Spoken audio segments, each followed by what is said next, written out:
Hi, Alex. Thanks so much for being my guest today on the Choose Courage Talks. I'm so Um, excited.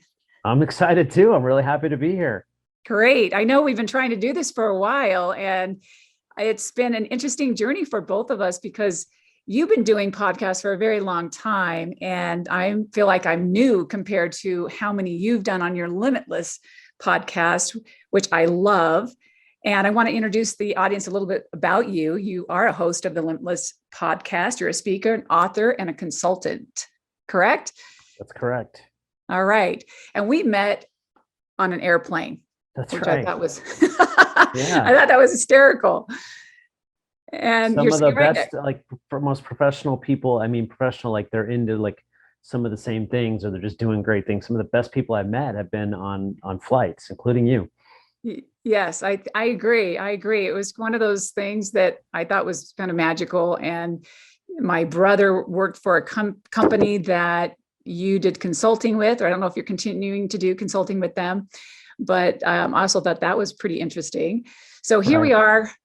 Fast forward, I don't know how long it's been, but I'm so excited to share with the audience some of the things that you've learned in your life, in your career, because you are doing a lot of the things that I am doing is to try to bring out the best in people. And that's why I talk about courage, is how can we use courage to be limitless? How can we use courage to be our best selves, to fulfill our potential and our dreams, and to change the world? That's kind of how I look at it. So my first question to you is, how would you describe courage? I like I think it's the general accepted definition that courage is being afraid and doing it anyway. I think that's a great definition, very pointed, very specific. But if you dig under that layer a little bit, for me, it's hard to have courage without a little confidence. And confidence, kind of like we went through maybe we're still going through a pandemic. I think we have an epidemic of confidence in the world right now across the board, especially with younger people trying to find their place. We all go through that time in our life. And for me, confidence is just knowing you have the ability to figure it out. And when you accept that you've been through so many hard times in your life, so much adversity, so many times you didn't know how to use a cell phone, you figured it out. You didn't know how to do podcasting, you figured it out. You didn't know how to ride a bike, you figured it out. I think confidence is a little bit of a misnomer where we think we have to be boastful and super fearless all the time, when confidence is just the ability to figure out. When you realize that you have that ability to figure it out and you have the confidence, it makes it easier to have courage. Because the other thing that I think there's a bit of an easy button out there, you should be fearless. You shouldn't have the fear. You eradicate the fear. Fear and excitement come from the same place in the body, the central nervous system, the same place in the brain. It's essentially the same tree makes the fruit of fear and excitement. That's why we get on a roller coaster. We're afraid, but the excitement overrules it. Curiosity, same thing. So I think instead of being fearless, you want to have courage. That is using fear, channeling it. We're all afraid. Every single one of us should be doing something almost every day that brings a little fear into our lives. And I'm not talking about walking into a lion's cage, which, by the way, I had a dream a couple weeks ago that I walked into a lion cage like Daniel and he didn't eat me. So That must mean something. yeah, of course, all the dreams mean something. Yes. Yes. So back to your question, to sum it up, courage is really having confidence, which is just the ability to figure out. And you don't need to be fearless. Channel that fear into excitement and curiosity, because I know this in my life and everybody's life. Curiosity and excitement always overrule fear. And when you've got curiosity, excitement, and confidence, you can be courageous and do things you've never done before. All right, Alex. I've never heard that definition before, and I love it. And it makes so much sense to me. And I believe everything that you're saying. And I do talk about that courage is not the absence of fear. It's feeling it anyway and doing and keep going, right? And face it head on. But I love the idea of that the excitement part and the confidence part is almost in that realm of, well, I believe that I can make it through this somehow, or I can make it through the other side. And then the excitement is almost, well, maybe I can make this into something good. Yeah. Even though I'm so scared right now and I don't know how I'm going to move forward. I don't know what I'm going to do, but there's something about it that makes me excited. Maybe I can overcome this and get through this. And what was the third one you had? Excitement, confidence. The big C, curiosity. Curiosity. Yes. And I love to talk about curiosity with my coaching clients because it's one of those places that you can go that has no judgment, really. It's being curious. It's not in that place where I'm so afraid and what if I fail? It's just get curious about it. Maybe I will fail. Maybe I won't fail. So I think curiosity creates a lot of space and it opens a lot of doors. I love all of this because this isn't the definition I've been talking about, except for feeling your fear and doing it anyway. I love the one saying that the unknown is truly our friend. And the unknown is a space that people are really scared to be in. Do you agree? Most of the population, if they don't know what's happening today or tomorrow or the next month. Absolutely. Well, I think we're conditioned for that. Right. So I don't know how you live your life, but I've come from being really scared growing up and feeling like a failure to now, if I am not living out of my comfort zone and saying yes and then figuring it out, I feel like there's something missing. I'm missing that excitement. Exactly what you talked about.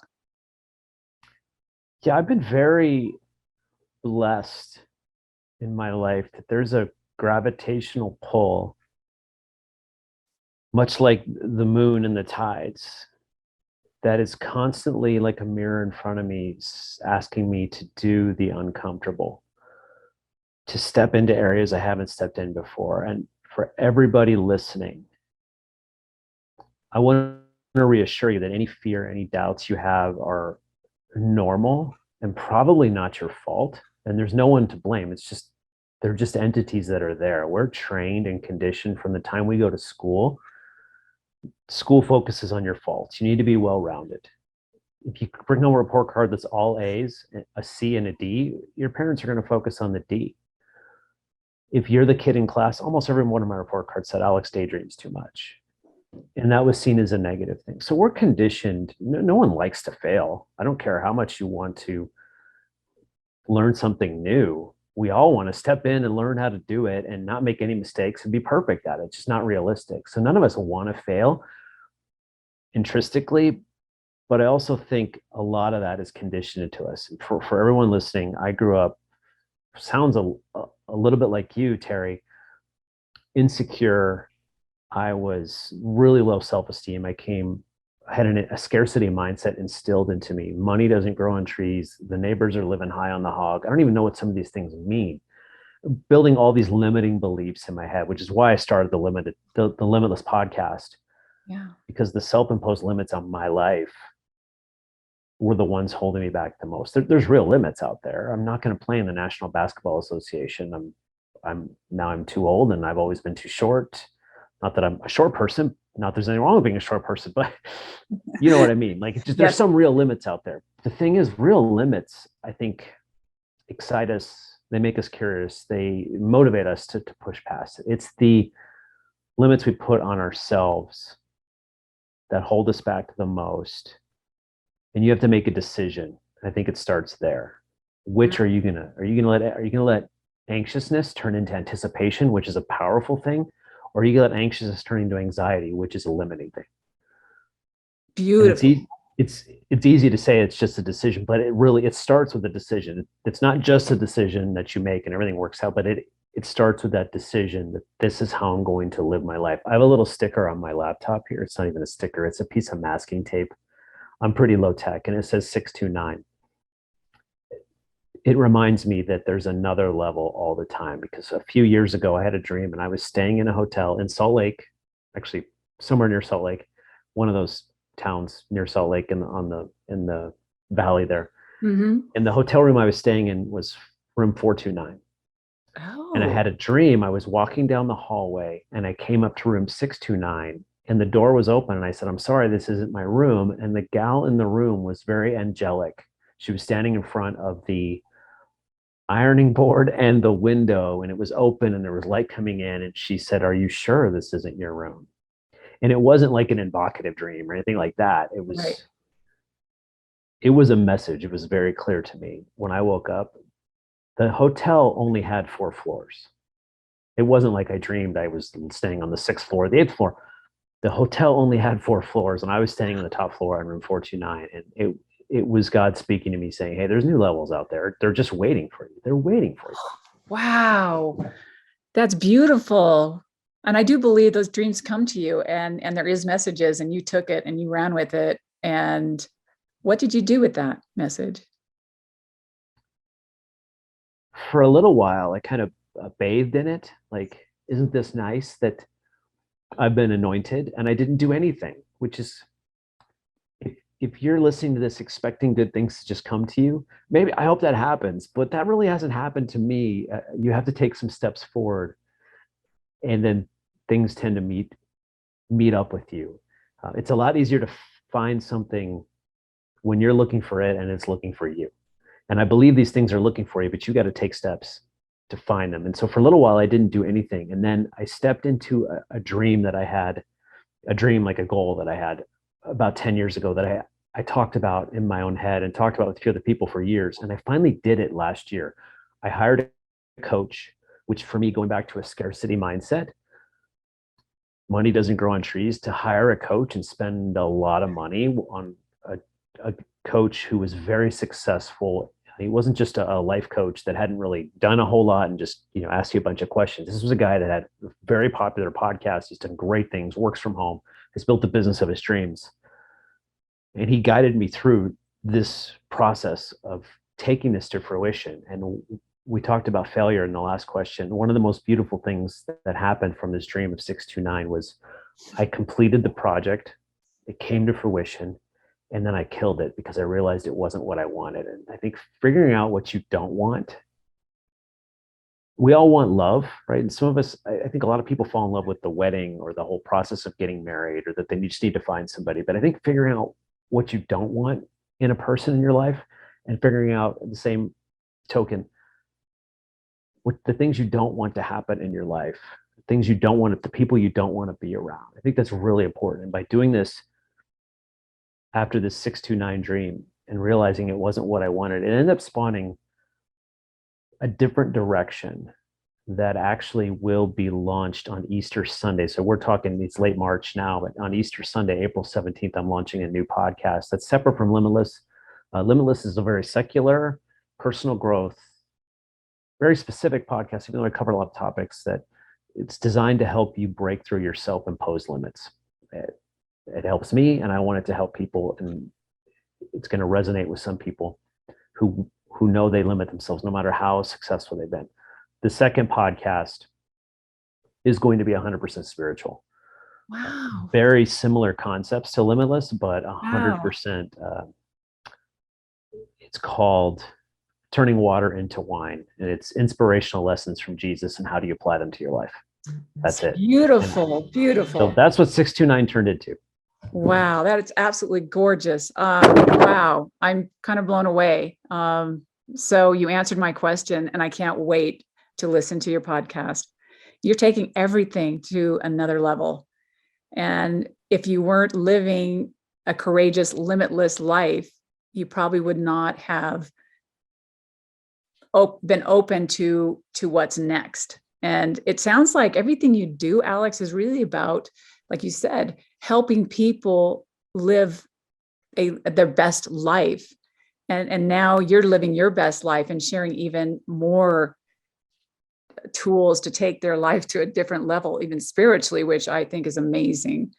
And it takes courage to speak on subjects that are meaningful to you, but you've lived through them so that you can really talk to people from experience. It sounds like to me, and that's what I really am inspired about with you. You walk the talk, and it's obvious. So if you were to tell the audience one last thing about being limitless, about being courageous, about being curious, and having a mindset that ahead of time so that you can look at the opportunity instead of failure in any situation, what would you suggest, or what one tool would you give the audience today? I actually want to give you three really quick things. First,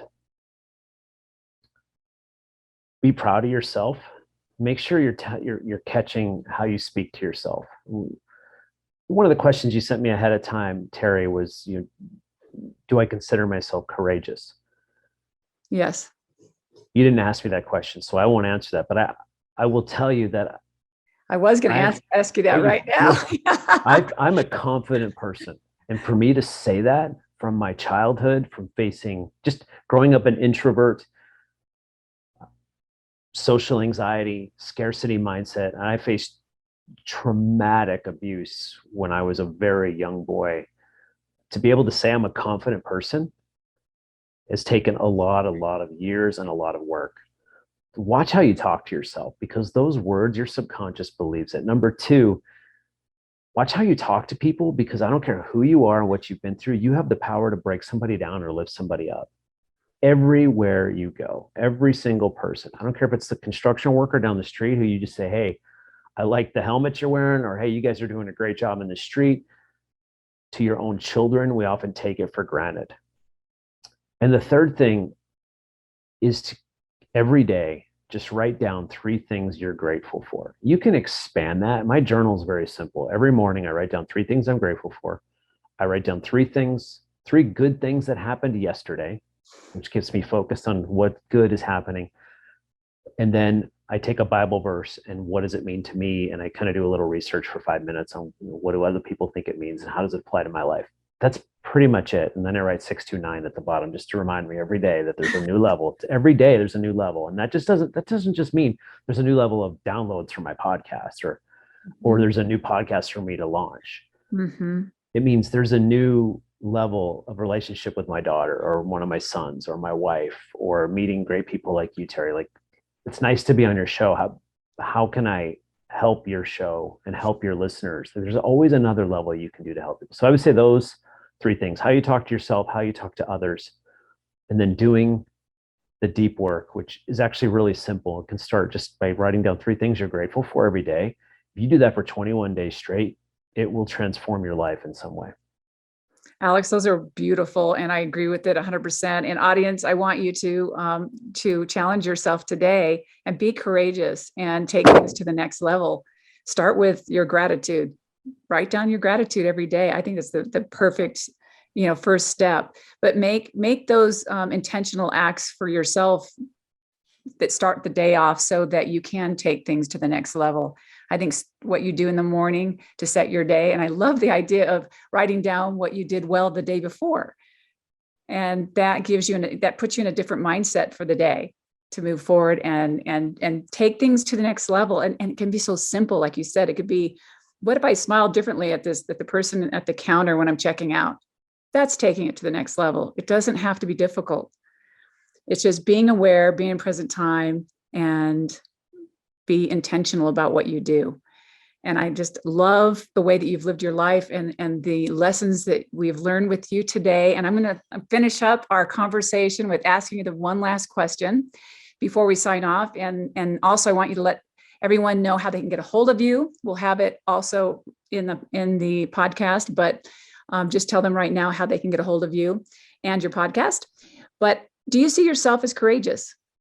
New moment in time, right now. Let's start with the easy part. You can listen to the Limitless Podcast anywhere you get podcasts. Spotify, Amazon, iTunes, podcastlimitless.com, alextheis.com, which is AlexTheis. My upcoming podcast, you'll be able to find at all those places as well. You can, if you ever want to reach out to me, you can find all my contact information at podcastlimitless.com. We'll funnel you right to my other website very, very easily. So do I consider myself courageous? Like I said, I consider myself confident. And I think there's pieces of courage in everything I do. And there are times I'm not courageous. And those are times that I have a kind of a sting that I need to go back and do it better, or I need to be really careful about how I talk to people. I think we all get upset in traffic. We all let something small get to us, whether it's our spouse or whatever. But all the little pieces that make up courage for you, you should sit down and take time. I mean, we take time to plan our vacation and plan our wedding.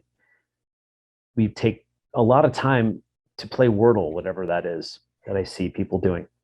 Most of us won't take 10 minutes a day to plan out our life. And what does courage really mean to you? So when I break it down, I think about it like this, Terry. I play goalie, and it's almost the perfect metaphor for my life. I play hockey goalie. Hockey, yeah, okay. Every mistake I make, they put on a scoreboard above my head.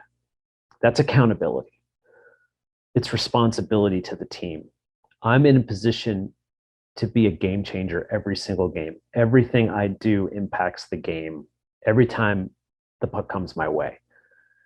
Get in the game. For me, that's super important, to be engaged. I'm either in or I'm not. There's no halfway. So when I'm in, I'm in. I want to be accountable. And one of the things that drives me, we want things that, maybe talk about our why. We want things to be beautiful. My why is just beautiful, and it's my children, and it's living this altruistic life. And I think those are great. And I think those do drive us. But I think what really drives us is much simpler, and it's down, and sometimes it's a little bit dark and dirty. Like, what drives me the most is I hate to disappoint people. I hate it. For whatever reason, that's how I grew up. And that's why I play goalies. I don't want to disappoint people. The chance of me disappointing people while playing goalie is pretty strong. It's hard to play a perfect game. Yeah, I'm sure it is. But in life, it's the same way. I want to put myself in positions to succeed. And when I do that, I know I put myself in positions where I don't want to disappoint people. That accountability, that responsibility. It's almost putting on the harness for a bungee jump and stepping out there and knowing that telling the guy that harnessed you up, say, don't wait till I'm ready, just kick me in the butt. Kick me in the butt when I'm out there on the ledge. That for me is accountability, responsibility. Those things create courage for me, because there are times I let the fear win, or I want the fear to win. I want to step away. I don't want to do it. I like easy. We all like easy. Why not? Exactly. But there's, like the late great Tom Petty said, there's something good waiting down this road, and I'm picking up whatever is mine. And in order to get what's yours and what's waiting for you, because I promise it's out there, just like that new floor of the hotel, a new level, you've got to define what that courage is to you, so you can reflect on it every day and make sure you're hitting it. That's so well put. And it's everybody's courage is different. And I like that you shined a light on that. And it sounded like your motivation is to put yourself out there and not let people down, and be accountable for what you said you're going to do, or for what you're going to do with other people, which everyone's definition or what makes them feel courageous or go past their comfort zone is different. Alex, thank you so much for sharing your wisdom with us, because there's so much here. And I hope that everybody that's listening today will take some wisdom from Alex and start implementing it in your own life, because we both believe that you have the ability to push past old beliefs and live the life that you can't even imagine that you could have lived or dreamed of, by pushing past your self-imposed limits. Be courageous, be curious, get excited, and make sure that you push yourself to be your best. And that's what we're here. And we're here to support you. So Alex, thank you so much for being my guest today. Thank you, Terry. It was great to be here. All right. All right. We'll talk soon. Take care. Thank you. All right. Bye-bye.